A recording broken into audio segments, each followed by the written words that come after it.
bersama-sama, come on.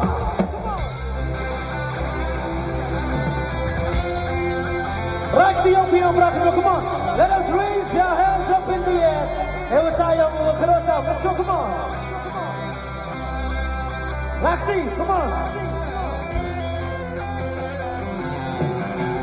Are you ready to sing louder?